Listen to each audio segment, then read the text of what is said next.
Bom dia, irmãos, que a graça e a paz estejam na vida de todos vocês, né? Mais um domingo aqui na EBD Cibiluz, né? A EBD que traz pra gente aí algumas propostas, né, da gente conversar um pouquinho sobre a questão da palavra de Deus.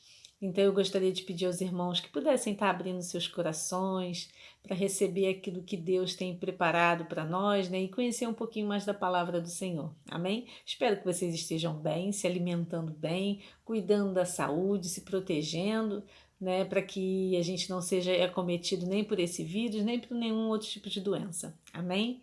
Bom, hoje é um domingo muito especial, né? É um domingo que a gente celebra a Páscoa, né? E aí a gente vai conversar um pouquinho sobre o que significa essa Páscoa.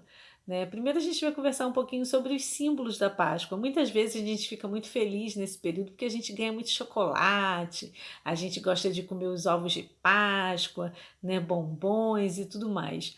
E aí eu vou dizer para vocês o seguinte, né? A Páscoa cristã, ela não tem nada a ver com chocolate.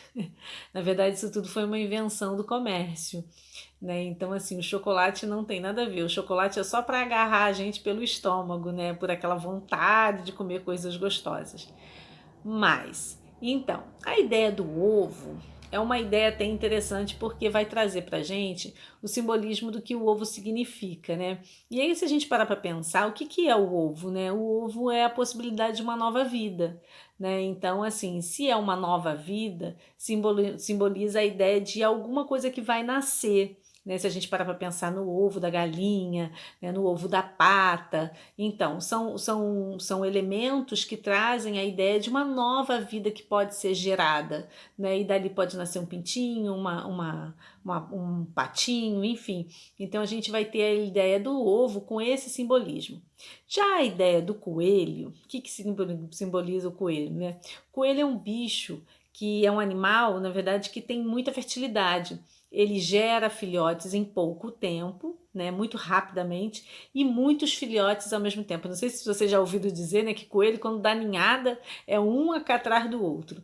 Então, assim, a ideia do coelho é porque é um animal que é muito fértil. Né? Então, consequentemente, é um animal que tem muita vida, simboliza a ideia de muita vida. E aí, o que, que isso tem a ver, né, com a questão da Páscoa? É isso que a gente vai conversar aqui um pouquinho. Né? Então, apesar do ovo de chocolate ser muito gostoso, ele não tem nada a ver com a ideia do simbolismo da Páscoa mesmo. Bom, a Páscoa, então, é de origem judaica e significa Pessá, né, que é uma festa em comemoração à liberdade dos hebreus da escravidão do Egito. É aquele momento da passagem, né, que Deus orienta a Moisés a atravessar o Mar Vermelho, aquele dia que podia ser o último dos judeus e se tornou, na verdade, um momento de libertação. Né? Então, a Páscoa é de origem, né, hebraica e vai ter todo esse contexto aí da ideia da libertação. Um povo que estava cativo, um povo que estava aprisionado, ele, na verdade, passou por aquele momento, né, da libertação. Então, é como se algo tivesse aprisionando e eles foram libertos, né, para viver uma nova vida, um novo conceito, né, uma nova experiência. Bom, então a Páscoa tem essa origem, a palavra dela. Para nós cristãos, a gente tem a ideia, né, e o sentimento e o simbolismo da Páscoa, que é justamente o momento da ressurreição de Cristo. Né? Então, para a gente, a Páscoa, para os cristãos, é muito importante, pois ressalta, dentro da fé cristã, a ressurreição e é entendida por nós cristãos como a demonstração da divindade de Jesus. Né? Jesus, ele ele se mostrou, né, que era o Filho de Deus durante muitos momentos que ele teve de contato, né, com os discípulos, com todas as pessoas que ele teve contato, por alguns milagres que ele, né, fez. Então ele provou ali que ele era o Filho de Deus. E principalmente quando ele tem a ressurreição. Quando acontece a ressurreição na vida de Cristo, ali realmente é quando se cumpre, né? Ali determina, porque nenhum mortal, nenhuma pessoa normal, né, como nós, poderia então ter por exemplo, quando ele foi deixado no sepulcro, né, ter saído, o corpo ter saído dali do sepulcro, né? Então Jesus, o que que acaba acontecendo? Só acontece isso porque Jesus, era Deus, né? Então, na verdade, vai acontecer. Né, ele era o filho do homem, como ele dizia. Né? Então, é isso que é esse momento que vai se dar a ressurreição. E é esse momento que vai acontecer, né, justamente um pouco anteriormente, quando ele é crucificado e a gente reconhece que o sangue dele lavou os nossos pecados. Jesus não cometeu pecado nenhum. E ele morreu para nos salvar. Ele morreu para nos libertar. Libertar de quê? Libertar dos nossos pecados, dos nossos erros, daquilo que nos. Então, assim, quando a gente fala, né, que Jesus está libertando, né, está libertando a gente dos nossos pecados, é nesse sentido que a gente está falando dessa questão da liberdade, né? Então, existe uma comparação desse momento que Moisés consegue atravessar o Mar Vermelho e libertar o povo com a libertação na fé em Cristo. Então, quando eu tenho fé em Cristo Jesus, eu creio que Ele é o meu Salvador e que o sangue dele lavou os meus pecados, né? É um momento também de libertação. E aí, assim, parando para conversar um pouco com vocês nesse sentido, né? Se a gente parar para pensar, quais são os pecados que a gente tem, né? Aquilo que nos angustia, aquilo que a gente cometeu de errado no passado, alguma atitude que você teve na sua escola, no seu ambiente da sua casa, alguma coisa que você fez, né, e que você se arrepende. E é interessante a gente perceber o seguinte, porque precisa ter arrependimento para ter a libertação. A libertação ela só acontece quando você se arrepende daquilo que você fez. Então, por exemplo, não adianta, né, você pensar o seguinte, eu vou, né, ter a libertação se eu não me arrepender. A libertação ela só acontece porque você se arrependeu. Então você se arrependeu, creu que Jesus morreu para nos salvar, que o sangue dele lavou os nossos pecados. Então, nesse sentido que a gente vai estar liberto, né? E aí, assim, isso é muito importante para a gente perceber do quanto que essa morte de Jesus, ela vem para acontecer, para testificar que ele era Deus e para nos salvar. Jesus só morreu por esse objetivo, né? Para dar oportunidade a gente a crer nele e a salvar. Então Deus traz Jesus para a humanidade, né? Ele se torna homem para provar que através daquilo que ele fazia, que se a gente seguir aquilo que ele fazia, aquilo que ele dizia que era necessário que fizéssemos, realmente nesse momento a gente consegue então a segui-lo, né? E nesse processo de segui-lo e a cada momento que a gente se arrepende dos nossos erros, a gente está tendo a libertação, né? E eu acho que isso é uma das questões mais profundas que a gente precisa ter, né? Então, assim, você parar para pensar assim, e aí vocês são muito jovens, a gente pode pensar assim, quais são os erros que vocês têm? É claro que vocês não têm tantos erros assim, até porque vocês são muito jovens, mas vocês já devem ter errado. Por exemplo, uma mentira, né? Conta uma mentira achando que é uma mentirinha, né? Fala para a mãe que vai para algum lugar, fala para o pai que vai para um lugar e de repente vai para outro completamente diferente. Por exemplo, engana a mãe quando tira uma nota ruim na escola, né? Fala uma mentira pro colega, uma coisa assim que você acha que é muito legal, que você gostaria de ter e tudo mais, você diz que tem pro seu colega.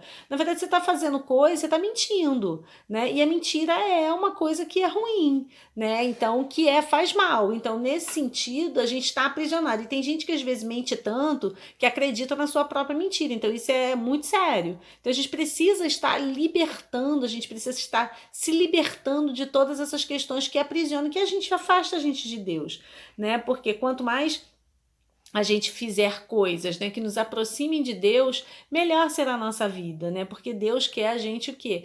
Quer a gente transformado. E como que a gente se transforma? Quando a gente reconhece que aquilo que ele fez é o que a gente deveria fazer. Então, seguir os passos de Jesus, caminhar com Jesus é o que é melhor na nossa vida. Então, é super importante que a gente faça isso, né? Então, essa passagem que acontece da ressurreição é quando testifica realmente que Jesus é o nosso Salvador, que ele morreu para nos salvar. Então nós cristãos acreditamos nisso e essa é a Páscoa, né, do cristão, é acreditar, é essa fé,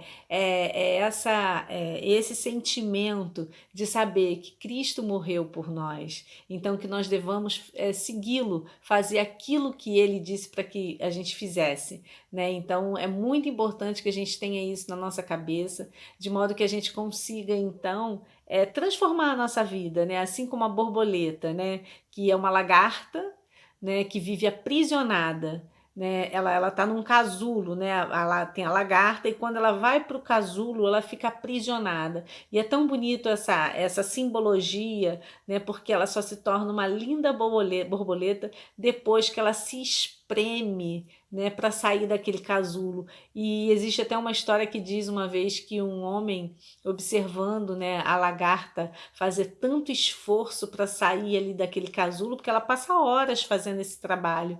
E quando o homem percebeu que ela estava fazendo tanto esforço, ele rasgou um pedacinho do casulo para a lagarta sair com mais facilidade. E foi tão interessante porque quando ele observou a borboleta que saiu dali, ela saiu torta, ela saiu com uma asa meio que quebrada, né? Quase que com uma asa quebrada. E aí ele compreendeu, né, o verdadeiro significado dessa passagem, né, da lagarta até a borboleta. Para haver transformação, nós precisamos passar pelo sacrifício, né? E muitas vezes seguir Jesus é sacrifício no sentido de que a gente tem que se transformar. Não é fácil seguir Jesus, é difícil, mas vale a pena. Vale a pena porque a vitória é certa e a gente a cada passo que a gente muda, a cada passo que a gente experimenta, a gente vai aprendendo coisas e a gente vai se alimentando tanto e vai fazendo um bem tão grande a gente, né? Mas são muitos desafios que a gente passa assim, não é fácil não, como a lagarta passou pelo sofrimento de entrar no casulo e fazer toda essa transformação para sair uma linda borboleta, né? Se a gente pensar que a lagarta é feia, é esquisita, né? E de repente sai uma linda borboleta, é realmente uma grande transformação que acontece na vida da lagarta. E assim que sejamos nós, né? Que nós possamos então entrar no nosso casulo e fazer a transformação que Cristo quer que nós façamos. Né, e que a cada manhã seja uma verdadeira Páscoa em nossas vidas, que não seja apenas uma vez por ano, mas que a cada manhã nós, ao amanhecer, possamos entregar nossa vida ao Senhor e falar para Ele: Senhor, faz a transformação que Tu queres que façamos em nossas vidas. Amém? Queria deixar então para vocês, né, o versículo que está em João 6,7, que diz assim: assim como o Pai que vive me enviou e igualmente eu vivo pelo Pai. Também quem de mim se alimenta, por mim viverá. Né? Então assim diz o Senhor, que aquele que se alimentar, né, de Jesus viverá. Se alimentar de que forma? Se alimentar através da palavra, se alimentar através das atitudes que Jesus fez por nós, né? Então que nós possamos estar a cada manhã reconhecendo isso e se alimentando da palavra dele, aprendendo com ele e se transformando a cada dia mais. Amém? Irmãos, tenham um bom dia, uma excelente Páscoa para vocês, que seja um dia de bastante momento de reflexão e de transformação na vida de vocês, né? Que vocês possam ser pessoas melhores, que possam a cada dia estar melhorando e se transformando e reconhecendo sempre que Cristo é o nosso Salvador e que devemos então seguir os passos dele, né? Então, uma excelente Páscoa para vocês, né? E que vocês tenham aí um ótimo domingo com a família de vocês. Amém?